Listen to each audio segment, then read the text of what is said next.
Hi, everybody. Thanks for joining. Good to see you all. Some familiar faces. We're just waiting for one or two others to join the call, but we will aim to get going by about 5 past at the latest. And we'll get going.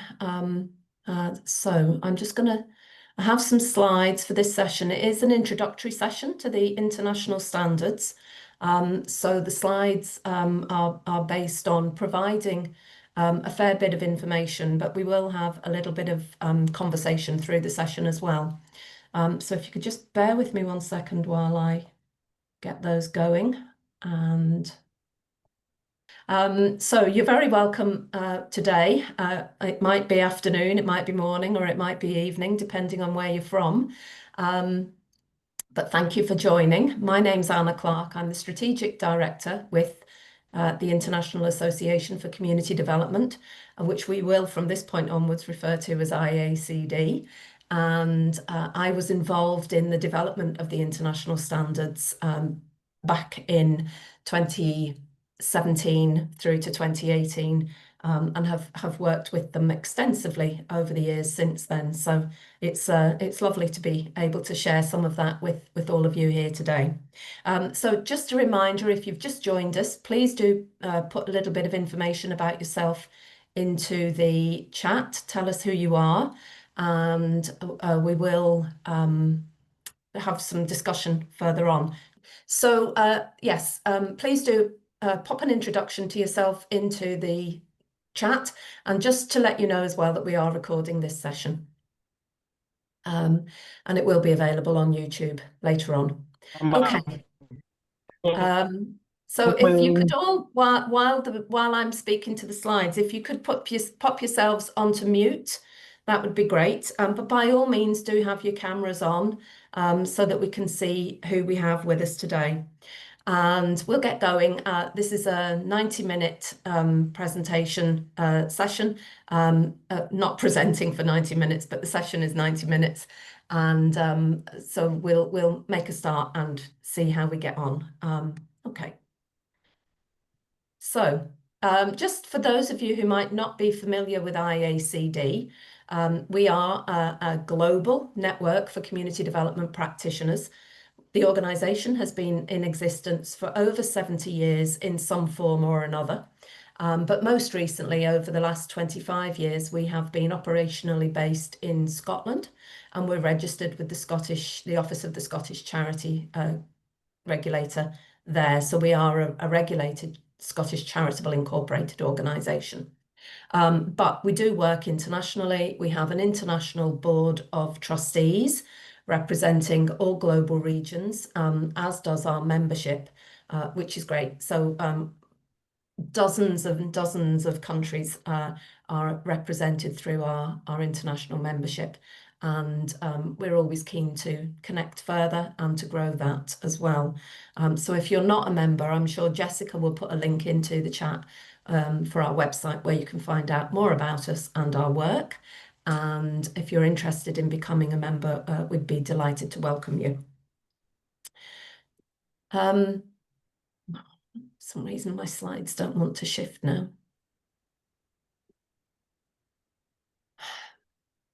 Okay, so IACD's vision is of a collective and globally connected community development practice. In other words, a grouping of people who are globally connected, who are involved in the practice of community development, where we share a consistent and a cohesive perspective on what that is, and that leads to community empowerment, equality, human rights and social justice, participative democracy and sustainable development, which we will also move on to discover that those are also the values that underpin community development as well. Our mission as a global network of community development practitioners our mission as an organisation is to support that, to promote values-based community development as a practice of community empowerment. It is our purpose and our mission to facilitate the networking and the sharing of learning opportunities amongst our membership through knowledge exchange and training, development, and a variety of other opportunities as well. And that's what we do. We have a set of values that underpin our work, which are reflected in the international definition of community development, which we'll go on to look at in just a minute. But we have worked to develop a set of values that underpin our work as an organisation, founded on the practice of community development. So our values organisationally and professionally are promoting participative democracy and ensuring that people and communities are actively involved and enabled to participate in the planning and decision-making of processes on all matters that affect their lives, and to advocate for that in a variety of different arenas, to promote sustainable development and climate justice, ensuring that we're working for fair, just, equitable, social, economic and environmental development.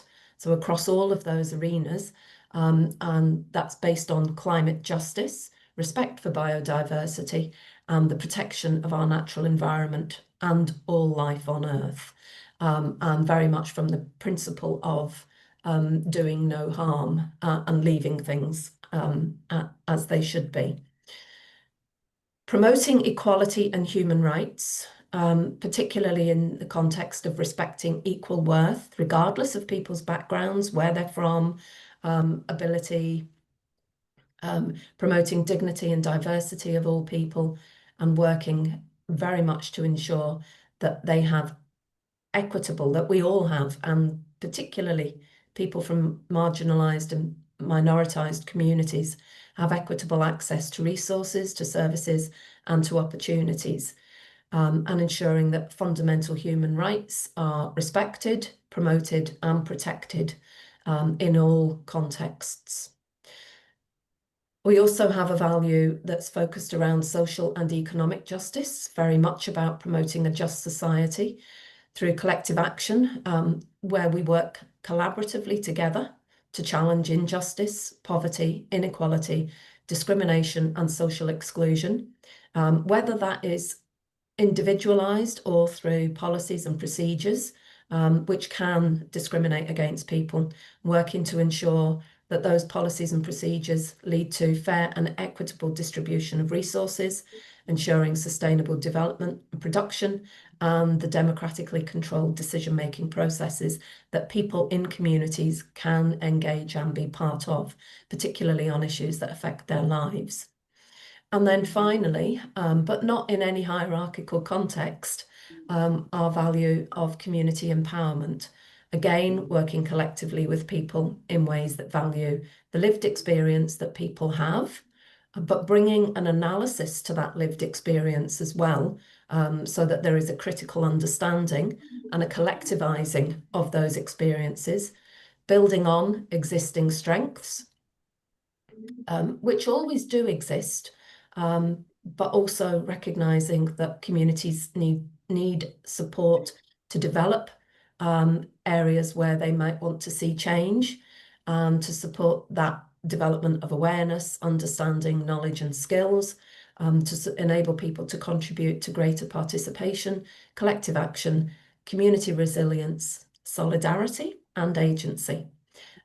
So those are our organisational values, and they underpin and reflect the work that we as an organisation are about, and the community development that we promote as a discipline as well as a practice. Now we'll move on perhaps in a minute to look at our understanding of what community development is and see how those values are reflected in that understanding as well.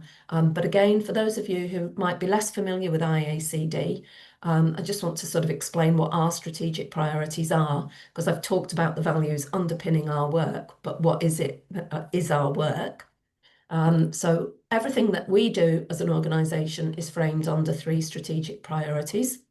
The first one is to advocate for the discipline, the values and the methods of community development, championing community participation and community empowerment, and solidarity and agency. So you can see there that our values are reflected in our strategic priorities in relation to number 1.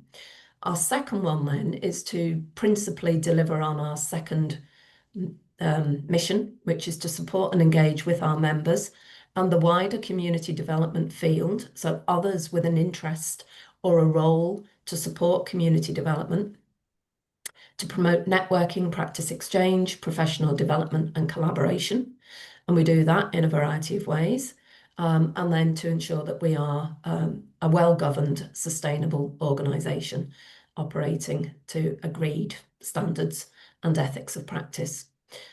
Aside from those strategic priorities, we have a number of cross-cutting themes that are our thematic priorities within our current strategy. And those are detailed on the left, on my left-hand side. I'm not sure if that's transposed or if it's on your left hand side of your screen as well, actually. So again, articulating the discipline of community development. This is something that our members told us was really important for us as an organisation when we were developing our new strategy. Addressing poverty, marginalisation and exclusion, promoting social justice, advocating for climate justice, challenging neoliberalism and the legacy of colonialism, promoting human rights, and again, recognising and supporting agency and voice and self-determining direction. So the rights of people and communities to express their own needs and issues and wants and desires and aspirations, and how that is reflected in agendas then that's taken forward, as opposed to hierarchical agendas that are handed down. So all of those were thematic priorities that our membership highlighted as being the key themes for us to focus on in our work, and they are reflected in a variety of different ways. So moving on then to think and to look at what do we mean by community development. In 2016, IACD consulted with its membership globally to develop a shared understanding and a shared statement of what community development is. And that shared statement that was developed is of a practice-based profession and an academic discipline that promotes, again, these values of participative democracy, sustainable development, human rights, economic opportunity, equality and social justice, through the organisation, the education and the empowerment of communities, whether they're of locality, identity or interest, or are communities within urban or rural settings. And obviously, on a global context, those will look and be experienced very differently in different parts of the world.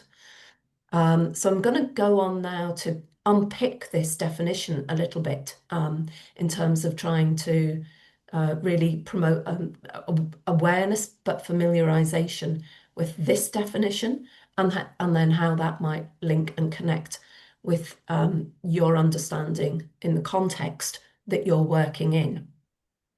But what I would say at this point, and I probably will reiterate it, is that while we talk about these values here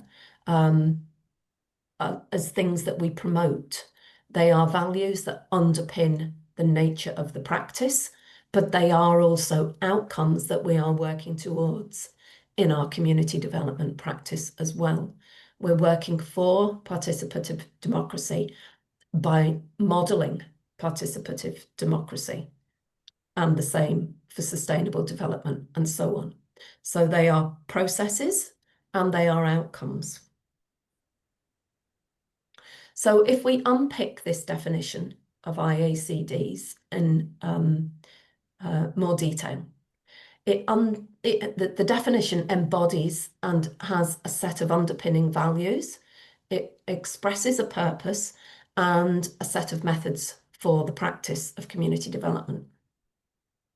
And I'm spending a little bit of time on this because it is important to try and ensure that we have a shared understanding. But this is also core to understanding the international standards and being familiar with how the themes in the international standards then connect to what community development is. Sorry. So underpinning values. So within the definition that we've just looked at, there are both explicit and implicit statements about the values and the ethos that should underpin community development practice. And we've seen now these expressed regularly, time and time again, as a commitment to human rights, to solidarity, to democracy, promoting equality, environmental and social justice. So the values are not something that sits separately. They are embedded in what the purpose of community development is and the statement that explains that, as well as the methods and the processes. All of us should be working towards these ethical standards applied in various contexts, depending on where we are in the world and the type of communities that we're part of and working with. The statement, the definition, also articulates and expresses a purpose. So it talks about working with communities to achieve participative democracy, sustainable development rights, economic opportunity, equality, and social justice. So that's also part of the purpose, but it's a high-level statement. We could drill down into that more. But it is what we want to achieve. It's what communities are wanting to achieve. And we're working, modelling those practices in the same way to lead to those shared collective outcomes. They also help us to measure both that journey, so what that process is like and how it's experienced, and the destination, in other words, the outcomes. And then the definition also embodies core methods and processes. And it also expresses who the work of community development is with and who's involved in those practices. So in terms of the methods and processes, I mean, this is like a high-level statement within the definition. It's not, the all-encompassing range of methods or processes. But there is a clear statement that talks about the organisation, the education, and the empowerment of people within their communities. So it's not in its totality, but it is saying community development is about organising, it's about education and learning, and it's about empowerment. And the empowerment is not just about the development of skills or knowledge, it is about the ability to effect change and to challenge those power dynamics as well. And then the final part of that definition talks about who is involved in the process. So as community development practitioners, we are part of that group of people that's involved. We are often the person who's undertaking and steering perhaps the work. But we are working with communities, and at the heart of that process are the communities that we're working with. So it talks about communities of locality, identity, and of interest. And I'm sure the majority of you here have an understanding of what those differentials mean. But when we talk about communities, it could be a community within a defined geographical area. It could be a village, it could be a town, it could be a neighborhood, could be, bigger. It could be an organization that's operating community development methods and processes at a city level. But often the work takes place with more localized communities. But it could also be a community of identity. It could be a community of identity as well as locality or instead of locality. So for example, could be a women's organisation that's working with women on a very wide geographical area, maybe nationally, and the focus for that community is women or young people or older people or people from minoritized communities. And again, these definitions of community overlap and intertwine. They're not always nice and neatly separated. And it could also be a community of interest. So it could be a group of people who are coming together out of a concern or an interest for a particular issue. For example, the environment. That's the motivating factor that's bringing that grouping of people together.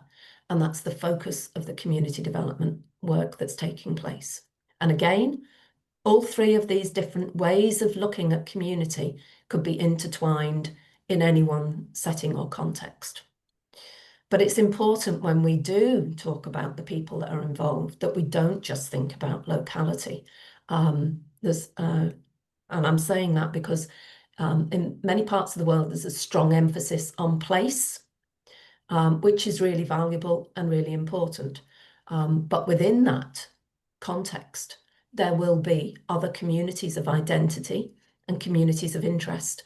And so sometimes it's easy, particularly in the place context, for communities of identity and interest to get overlooked somewhat. And then, as well as working with communities, community development practitioners, and communities engage with a wide range of other bodies, agencies, organisations and structures. So it isn't just a piece of work that happens in isolation in a community, with the community. There is that interconnection with the other agencies and organisations that might be working in the same community, have a remit for that community along with others, like national government or a local authority, council, or a health trust or body, and other non-governmental organisations, civil society organisations, community voluntary, however they're defined at a national level. So it's a complex arena when we start to break all of that down. So having done that briefly, I'm going to take a sip of tea. But what I'd be interested in, perhaps very briefly hearing from a couple of people, is how that definition and the values that we've just sort of very quickly run through resonate with you. What are the common elements that connect with your own work? And indeed, what context you're working in.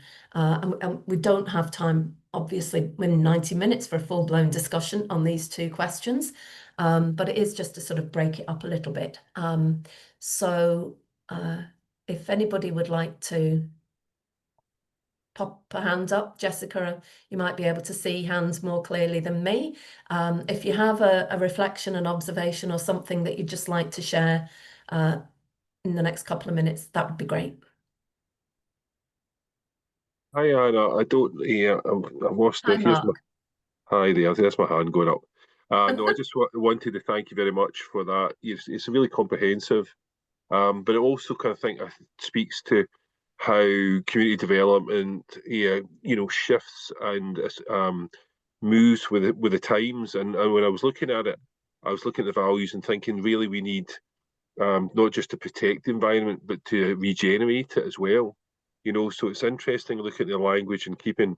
I'm a big fan of things like the is it the Budapest Oh, Declaration? declaration. Yes. Yeah, Gosh, that's going back a long way. yeah, absolutely. But Yeah. these statements are important. They're not kind of we need to keep making them so there's this common understanding, because I think community development strength is it's both its diversity and its universality, in the fact that it can bring people from really diverse backgrounds together in a way which really celebrates that diversity, rather than trying to be what we've seen community development used for in places like the World Bank as a kind of, well, here's a template from the West that'll tell you how to how to run your country.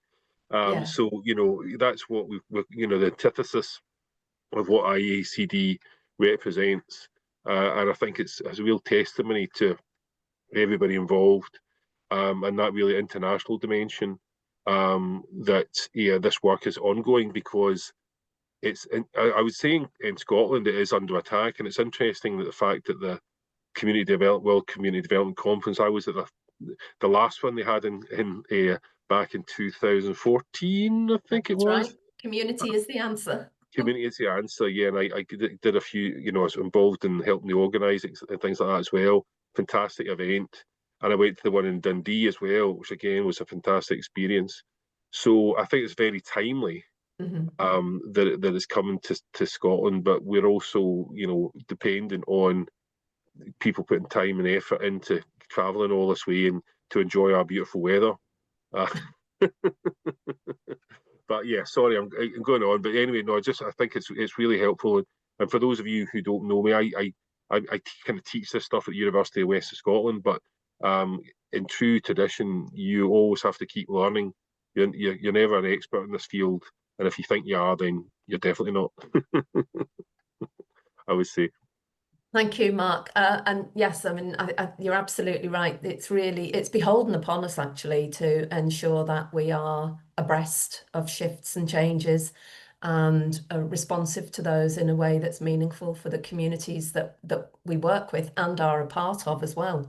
I mean, we don't sort of exist in isolation from communities either as practitioners. But there are so many shifts and changes taking place, and they seem to be happening ever more rapidly. That the emergence of different issues is something that we have to be cognizant of, and go back to our definition and go back to the values, and constantly be using those to ask ourselves, well, is my practice still fit for purpose, or is it as fit for purpose as it should be, given that things are shifting and changing? And that's very much the theme in some respects of the conference next year in Glasgow. So thank you for that. And maybe take one more observation or reflection if anybody wants to chip in at this point before we move on. No? Okay, that's fine. No worries. We'll keep moving. So what we've done so far then is we've kind of looked at the IACD definition, looked at the values that underpin the practice, and what we're going to do now is move on to explore the international standards. And again, I know some of you may well be familiar with them. This is an introduction to them. And hopefully, if you're not familiar with them, then you will be more familiar by the time this session is finished.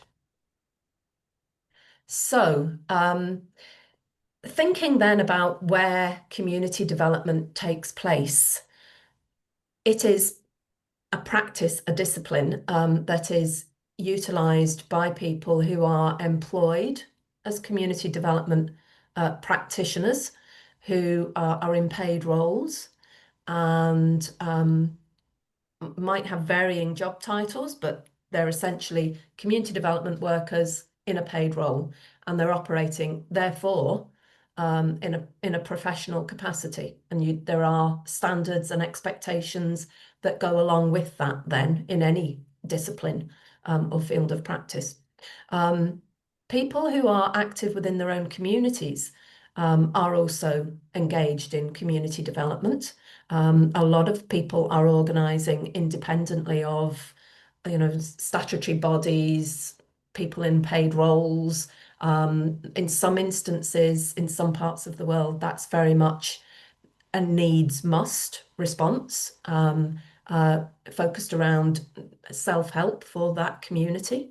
But a lot, in various parts of the world, and I'm thinking just about where I live in Northern Ireland, we have a huge, what we call community sector, where a massive amount of the people involved are involved on a voluntary basis, because they are involved on committees, leading the group. It's a completely voluntary group, might be in a rural area. They don't have enough resources to employ somebody. There isn't a structure that's providing paid support in the way of a role. So a lot of that work is happening also on a voluntary basis. And then there are other professionals, in other words, people in paid roles in other occupations who are utilising community development approaches and methods and the processes associated with that.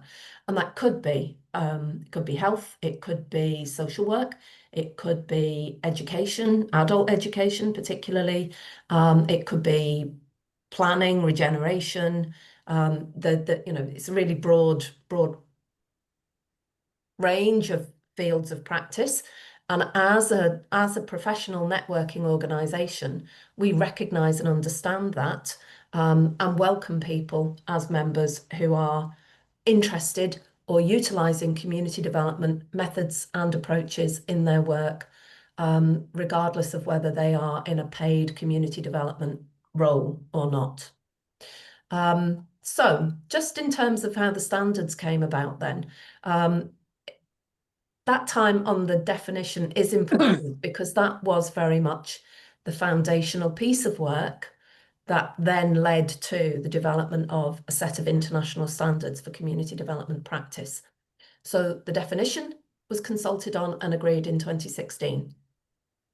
Once that was in place, and actually you mentioned the Budapest Declaration, that and other sort of statements and definitions were looked at as part of that whole process as well. But then there was a question of, well, what do we know? What do we do now? Now that we've worked to develop collectively this shared understanding, it doesn't stop there. There are values, there are methods, and there are processes, and there are key areas of work that community development practitioners would be working around. But what are they? Where is that quantified in an international context? Because it looks very different in different parts of the world. So then we moved to develop a piece of work around developing international standards. You'll notice that they're called Towards Shared International Standards. They are the first iteration of them. And again, there was widespread consultation to develop them, to try and look at what the common thematic areas of work are and what sits under those thematic areas of work.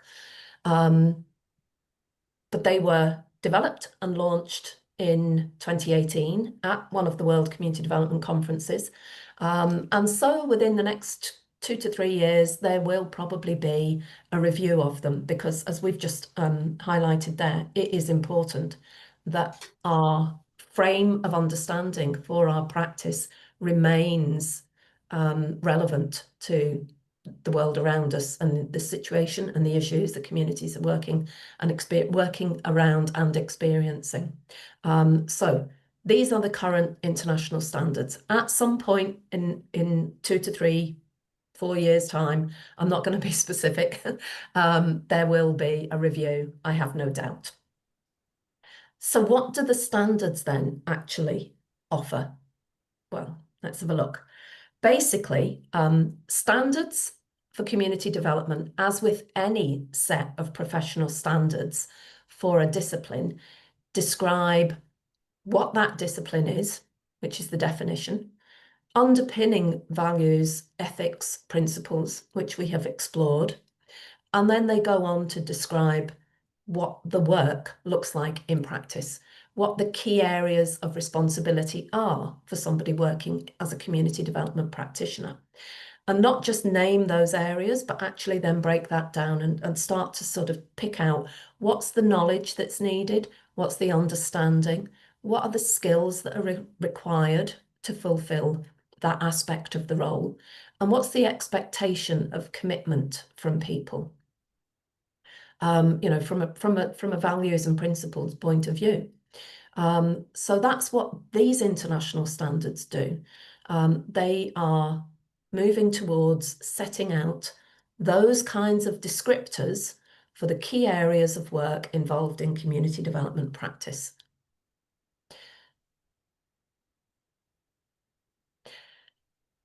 Now, since we published the first version, which was in English in 2018, they've since been translated into a number of different languages. I think it's about 15 or 16. They're listed here. We have a summary version as well as a full version of the standards document. And there are about 3 to 4 translations currently on the boil, in work in progress, just trying to remember, in German, in Farsi, possibly Italian, and there will be others in the coming years. In 2023, we did do a very brief survey of how people were using the international standards. And interestingly, what we discovered was that the majority of people actually are using the English version, but that the translations were welcomed, which was interesting too. And we are committed to producing new translations every year, and we will continue to do that. And all of that is done voluntarily by our members as well. And the two languages that came up tops in terms of what people wanted to see was Hausa and Arabic, and we are working on trying to secure translations of those as well. But if you have any interest in working with us, particularly around those two languages, we'd be delighted to hear from you. But it is important for us that we continue to get them translated into different global languages, because that is part of the way in which we're able to demonstrate our commitment, really, to working with as diverse and reaching as diverse communities as we possibly can. So, what do they look like? Okay, so what they are not is a set of instructions. What they are is a framework that shape what practice looks like. And they provide the opportunity for reflection.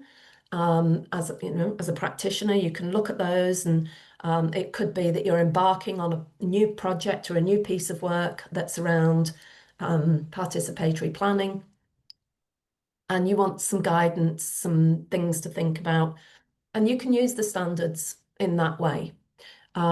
It's also a way of perhaps checking back in on a piece of work that you've been involved in. So let's say you've been working on a project with a community around participatory planning, might have been running for a number of months or even a couple of years, and you want to reflect on that piece of work. And you could look and use the standards to help you reflect on how well, how effective, how impactful that piece of work, that project has gone.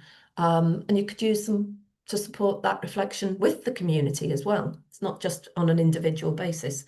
So they're not instructions, but they are a framework that will help with reflection and then action in terms of identifying, okay, now that I've used them to think about this piece of work, I see that perhaps there are some gaps, or it's given me new ideas, and I can use that to plan with the community where we might go next in relation to this. But it is critical as well that you use the standards in a way that's contextually appropriate for your work, because that's different for everybody in different parts of the world. So we have tried to ensure that they are context free in that respect, although that is quite a challenging thing to do as well. So in a nutshell, these are the 8 thematic areas that are covered by the international standards for community development. And there's a section in the document around each one of these. And it starts with the first thematic area, which is putting values into practice.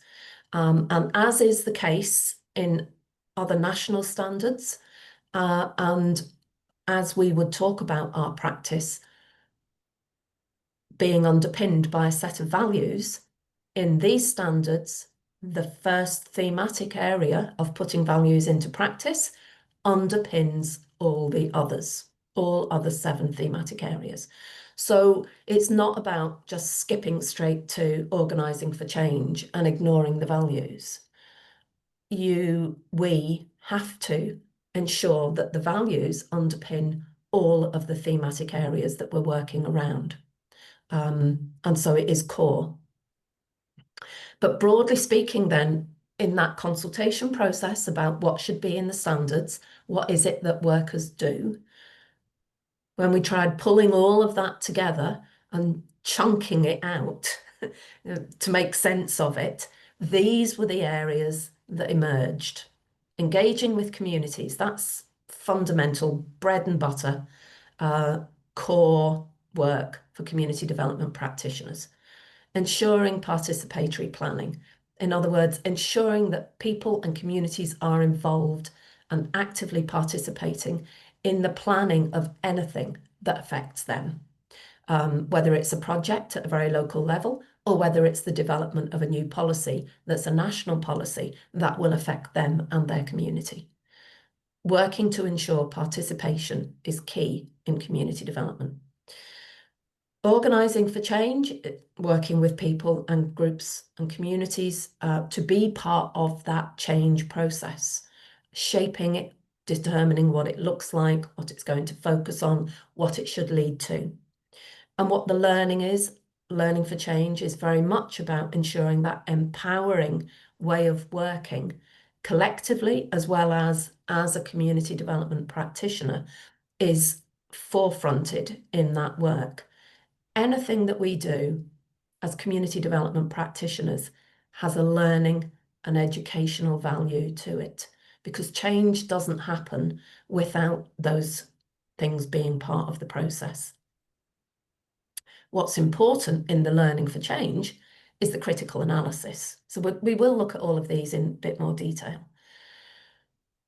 The next thematic area that was highlighted as critical was around promoting diversity and inclusion. And again, arguably, that cuts across all of the other thematic areas, but was also seen as something that was very specific.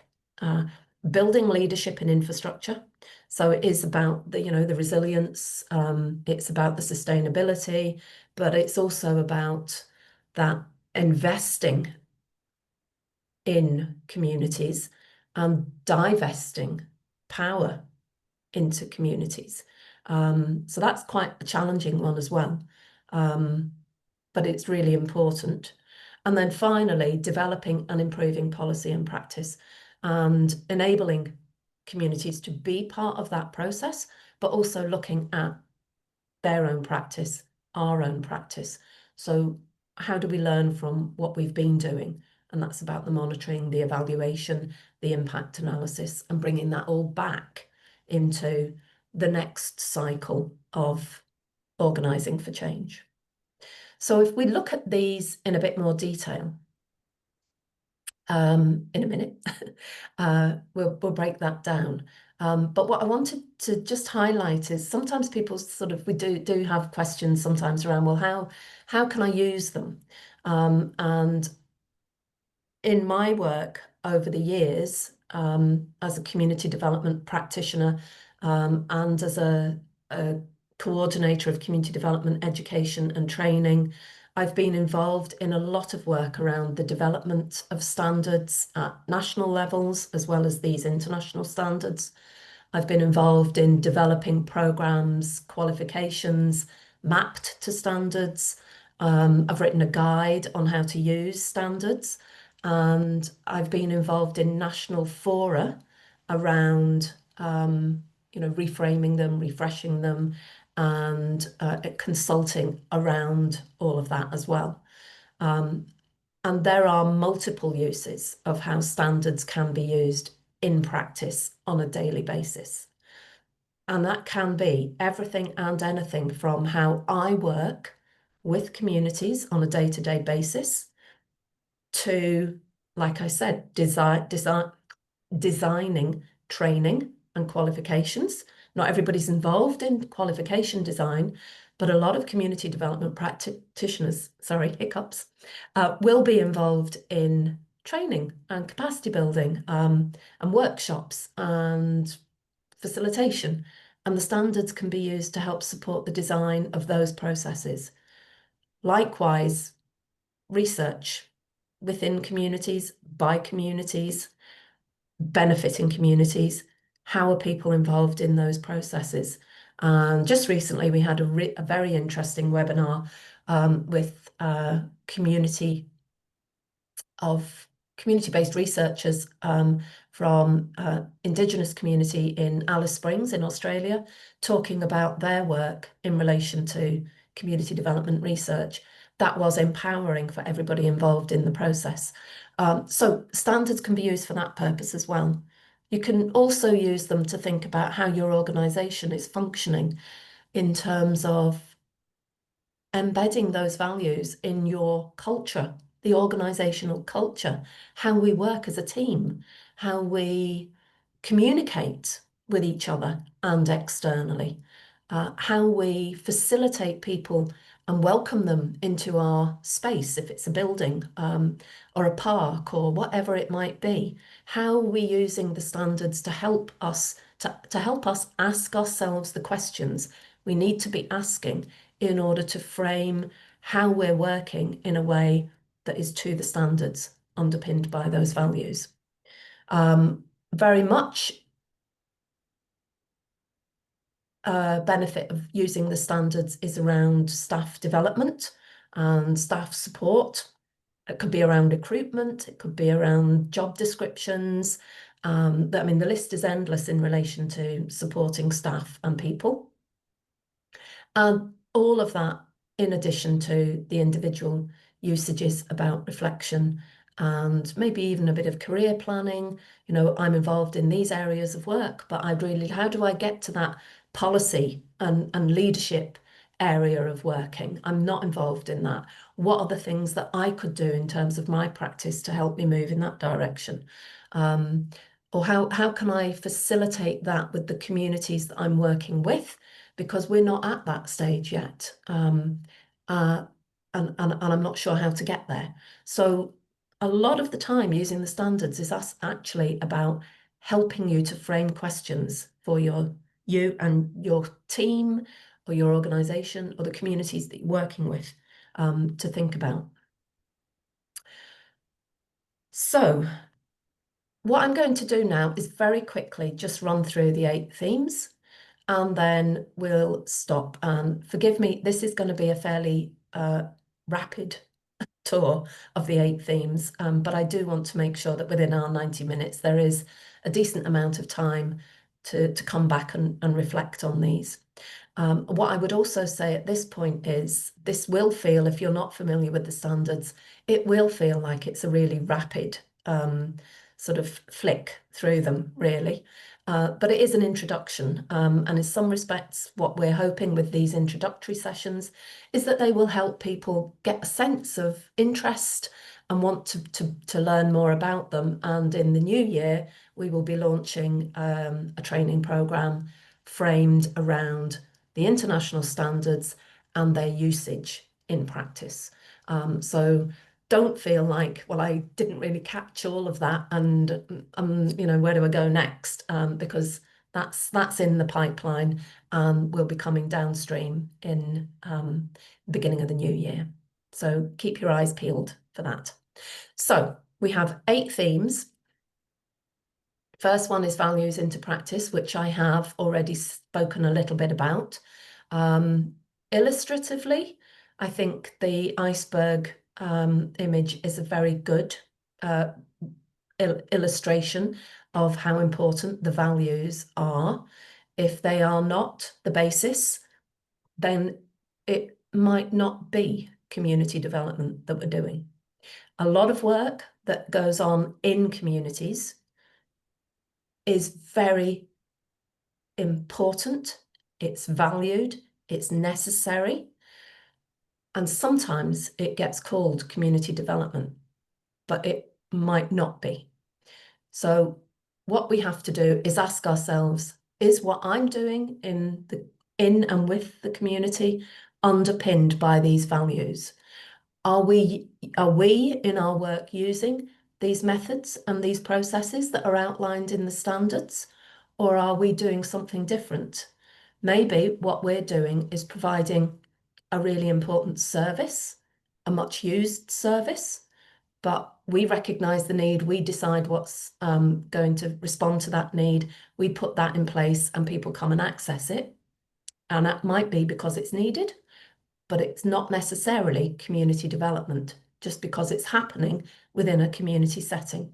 So there are distinctions that we need to be making. The standards can also help us get to those kinds of distinctions as well. So we need to ask ourselves, is the work underpinned by these values? Not any values that I could pluck out of thin air, but these values that are nationally and internationally recognised as being core to community development?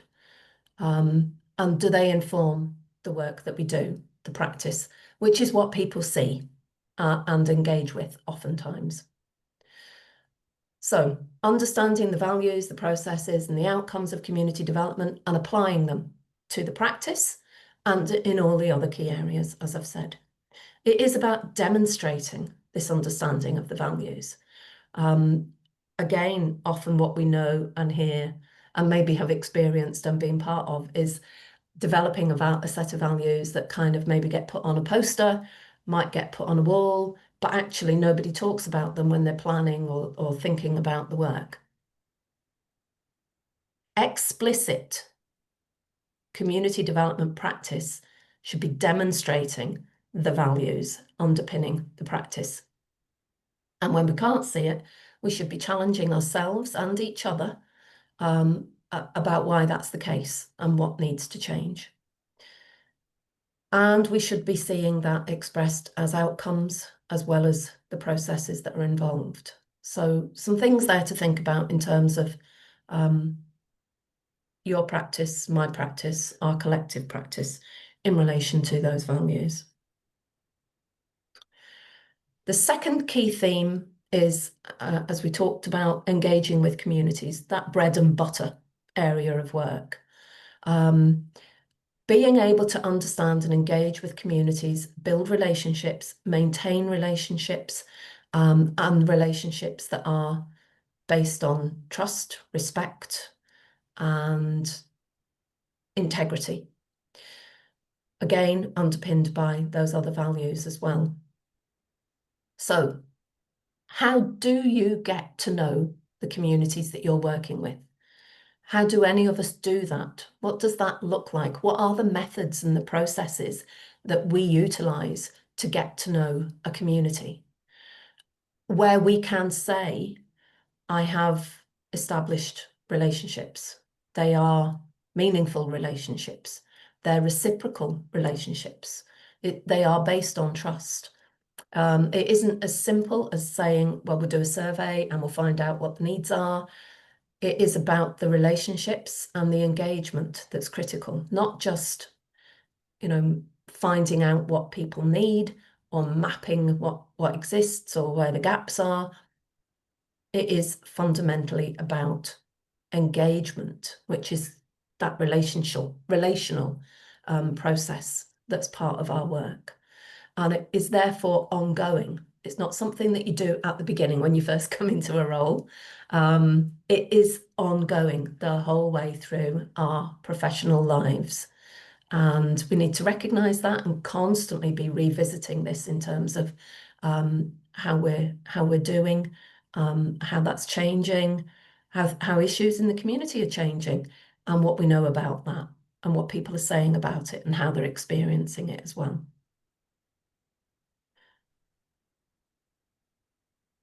Theme 3, participatory planning. Again, talked about that one as an example earlier on. Understanding, developing and supporting collaborative working and community participation of people in communities in anything that affects their life or lives collectively. And this one I often think sounds like it's a no-brainer, it's obvious, but actually it's an area that has a huge amount of rhetoric tied up with it and an awful lot of lip service.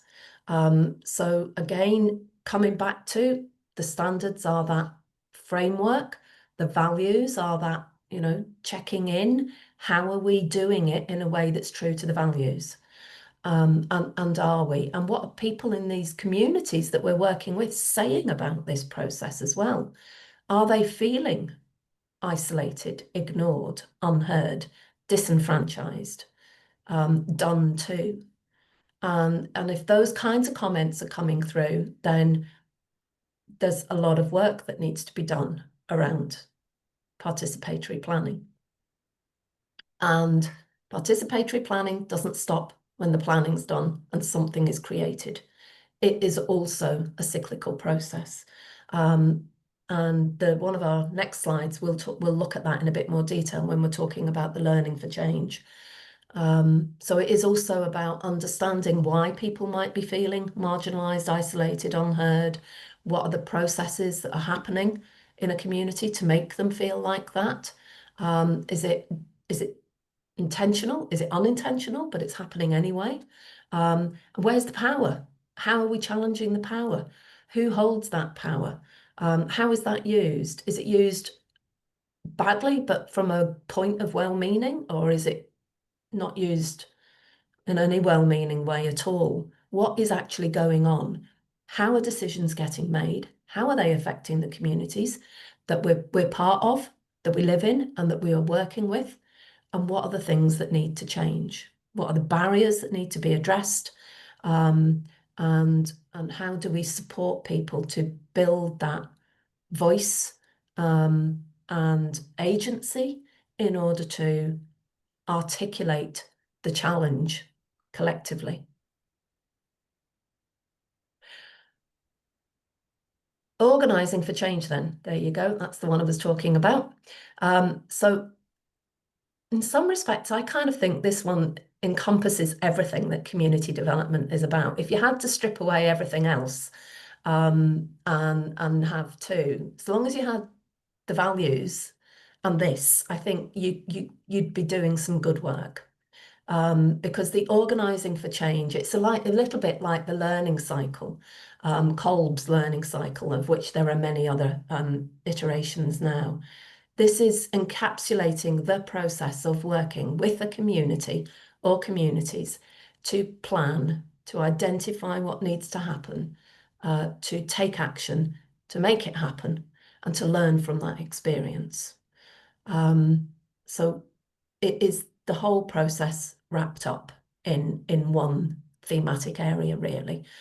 And what I also think at this point it's important to highlight is that these are themes that in the standards that are given numbers or letters maybe, but they're not sort of hierarchical, and they're not chronological. It's not like first I get to know the community and then I do this and then I do this. All of this is all part and parcel of being a community development practitioner. But this one is very much also about working with communities to plan what action is needed, to be part of that organising of it, to be involved in the change that needs to happen, to take action, to influence others to take action. It might look like a project, it might look like a program, it might look like an activity. It could equally be a campaign to change something that is negatively affecting the community. So, the plan, the organise, the take action are absolutely fundamental to what community development practice is around. And, in this cycle, we've got evaluate and reflect. That's also part of one of the other key areas as well, but they're critical elements of the process.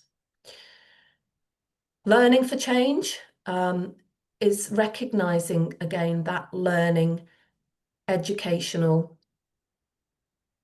transformational, experiential and transformational process that comes with community development. We can't go through that kind of a process and come out the same at the end. Things change for us. We learn about the people we're working with, about the communities that we're part of, that we're working with. We learn about ourselves, and we learn collectively about why some of these issues are happening, why they continue to happen, and what supports them in that continuation. Systemic issues like poverty, like discrimination, are issues that affect certain communities substantively more than others. But why? Why do certain communities suffer from systemic intergenerational poverty? And unless we get to the nub of those sorts of things through learning about these issues, then the change that we can affect together is going to be limited. So the learning for change is critical. We need to have that critical analysis that's born and starts from people. Sorry, don't know how to get back. Okay, I'll just finish saying what I was going to say. That's born out of people's lived experience, but doesn't stop with the individual's experience. We need to collectivize that and look at what needs to change. And as the analogy goes, go upstream and see why it's happening anyway. So, theme 6, diversity and inclusion. Again, this is very much underpinning all of the thematic areas, but it is also about how we work as a practitioner and how our organisation works as well. What are our systems? What are our processes?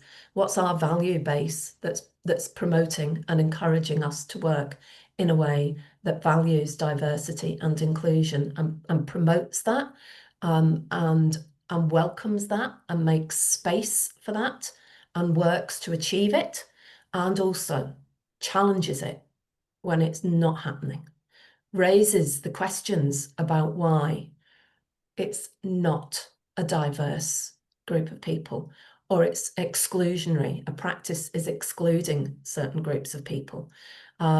So it is about working for and also recognizing that there are communities who are differentially disadvantaged, marginalized, and discriminated against, and then putting that on the table and saying, what are we going to do about this? And in that respect, things like saying, well, we welcome everyone doesn't cut it really from a community development point of view if everybody isn't coming through the door. So it's not up to other people to come, it's up to us to ask, why are they not coming? How are we reaching them? What are we doing to make them feel welcome or understand the barriers that's preventing them from coming and joining us? And maybe actually we shouldn't be asking them to do that anyway. Maybe we should just be going to them. So it is about posing those kinds of challenging questions for ourselves too. Theme 7, leadership and infrastructure. So that is about, again, looking at supporting organisational development as an organisation. That's the infrastructure bit. Are we sustainable? Are we effective? Are we doing what we're set up to do? Are we supporting the people we need to be supporting? Are we doing that in a way that's true to the values, empowering, participatory? But also, what about the communities that we're working with? How is that leadership and infrastructure supported within those communities? Are we presenting ourselves as the experts and the benign givers to the community, or are we actually relinquishing power and authority and control and supporting communities to take on that in a way that's of their choosing? And recognizing the need for leadership. And I would say in the current context as well, particularly in my environment and conversations I've been involved in just recently in Scotland, Mark, this might sound a bit familiar. This is also about the next generation of community development practitioners. How are we supporting and facilitating and encouraging new people to become involved as community development practitioners? We need to be helping people up into those roles and ensuring that the environment is a good environment for people to be working in a paid capacity, and not one where they're taken for granted. So it's all of that, it's infrastructure at a micro level, but it's also at a macro level, and encouraging local community leadership to be working in a way as leaders that are true to these values as well. And that can be a very difficult arena of work for community development practitioners, because no community is homogenous. There will be tensions, there will be conflicts, there will be divisions, and all of that needs to be worked through in a way that still nurtures and encourages that local leadership working to those values for the benefit, not just of their own community, but of all communities. It's not about one over the other. And finally, themate, which many people might not be part of routinely in day-to-day work as community development practitioners, but which is really important for our discipline and our field of practice. Connecting that work with local communities up and into those structures, into strategies and into policy, and seeking to shift and change policy where it's not responsive and it's not helpful. And it's also then going back at a micro level and looking at our policies, our practices, and evaluating those and seeing, are we actually achieving what we set out to achieve, what we made a commitment to achieve, how well are we doing? And if we're genuine and we're honest and some things are going well but others aren't, then we need to look at why that's the case. Rather than just constantly producing, good news stories and ignoring where there are issues that still need to be addressed. So again, it's an expansive theme that covers a lot, from the micro, organisational, right the way through to national, or possibly even wider, improving policy at European level or at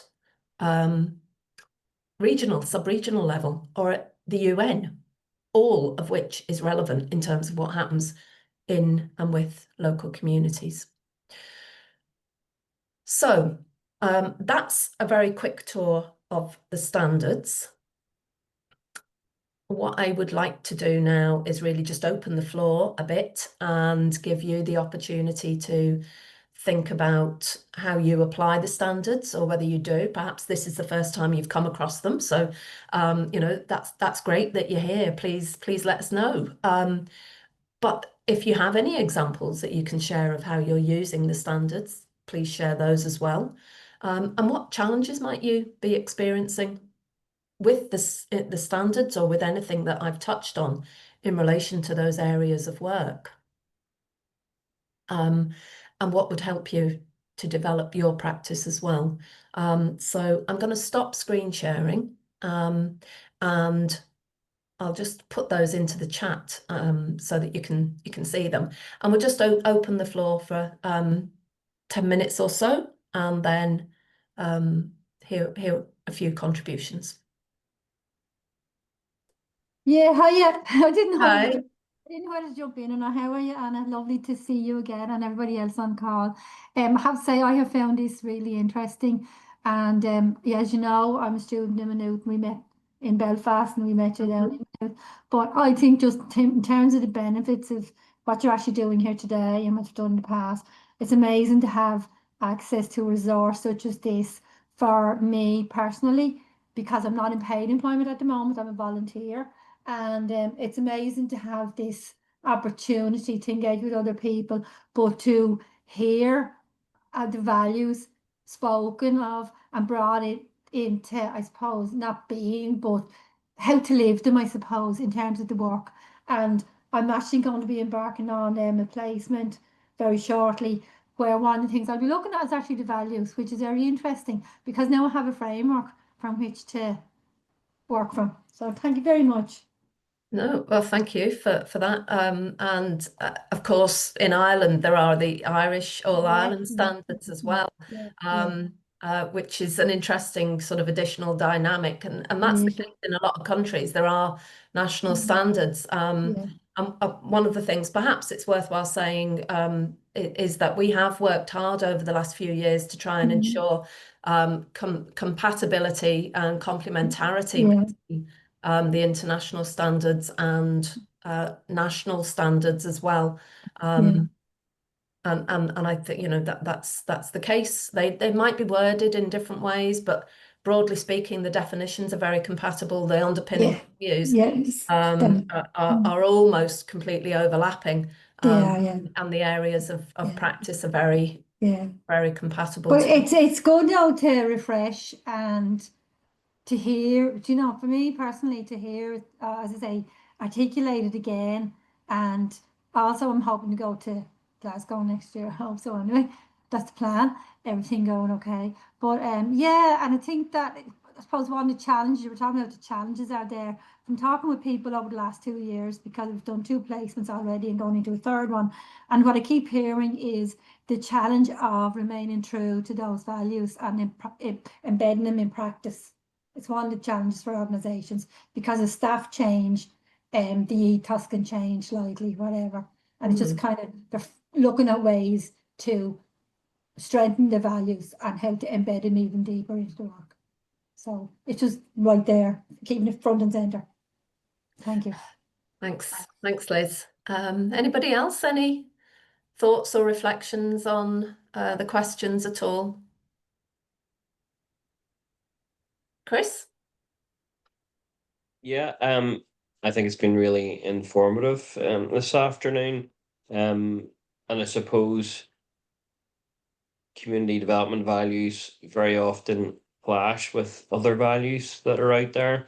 And I think it's important to realize what those might be. So, for example, working with funders and their values, working with government departments and their values. And it's very important to know what our values and our best practice looks like, because it's easy to get distracted or taken in a different direction by some of those other bodies and some of the work that I do in the faith sector as well.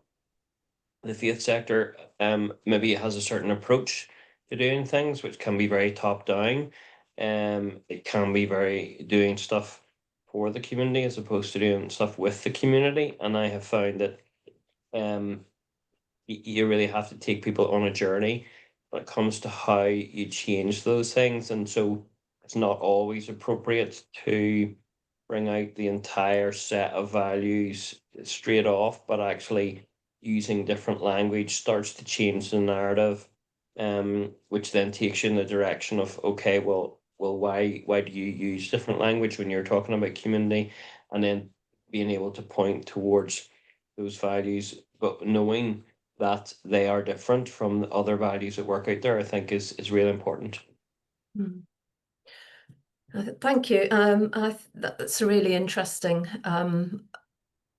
observation that you've shared. And I mean, for the benefit of everybody else who's here, Chris and I both live and work in Northern Ireland, and probably could have a long conversation around what Chris has just said, and I'm sure others could too. I think your perspective actually is really insightful, because one of the arguments can often be, you know, we should be very clear and upfront about our values, and kind of like put them on the table. You know, these are my values, these are our values, this is the values, these are the values of community development. But there is something of a judgment call there with what is the context that you're going into and how might that be received, and what's the outcome that I'm looking for or that we're looking for in going to this meeting or this engagement as well. And sometimes that approach needs to be more nuanced and softer, still very much informed by the values that we hold, but maybe, as you've said, not sort of being upfront, putting them out there, because sometimes that could be perceived in different ways. But mirroring and modeling the values in our own practice is an opportunity to perhaps gently share, challenge on occasion, as well, from that value base. So yeah, I think that's something that comes with experience as well. Okay, well, thank you very much for joining. Just a couple of other things that I wanted to finish off with. And again, I have a couple of slides around these. We do have a range of resources. If you are new to the international standards, we do have a range of resources that you might find useful. And they are all available through our website. So if you have a little look through the website or go to the section on the international standards, you'll be able to access various of these resources.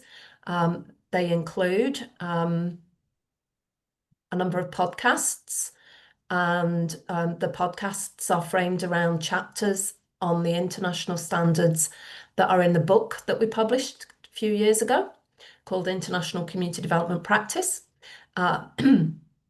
There are also recordings of other webinars and masterclasses that we've held on the international standards in recent years, so you can view those as well. And then if you are a member, you can also access copies of our publication, Practice Insights, that we produce twice a year. And those are available for members.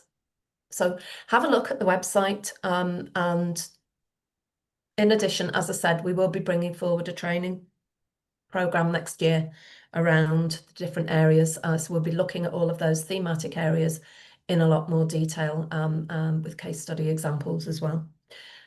So just to wrap up then, now there was mention of the World Community Development Conference.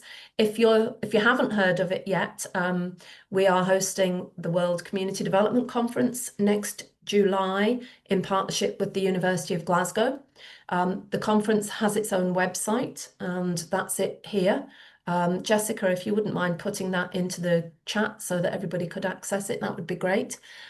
So if you're interested in taking part and coming along, you would be very welcome. The registration fees are slightly cheaper if you're an IACD member. So if you're not a member and you're looking to come, I would advise you to become a member first. And if you would be interested in submitting an abstract to contribute to the conference, you would also be very welcome. You can find out all about that in the menu up at the top bar under Call for Abstracts. And the deadline currently for abstracts is the 3rd of November, which is next Monday. But there will probably be something of an extension to that. But if you have a good idea, it's only 300 words. So pop it down in the form and send it in to us. So that's really all for today. Thank you very much for joining. We would appreciate your feedback. And if you would be kind enough to use the QR code to open the evaluation survey, that would be very welcome. I do appreciate I've been doing an awful lot of talking today, and there hasn't been an awful lot of opportunity for engagement. But we are very much aware that this is an introductory webinar on the standards. And so the intention really is to share as much information as possible about what the standards are, and facilitate interest in pursuing them further, and hopefully encourage some people to think about signing up for the training next year. So thank you all very much indeed, and really appreciate you coming. I will stop screen sharing now, and if you have anything else that you would like to say before we go, we'll stay on the line for a little while if you'd like to talk through or ask any questions at all.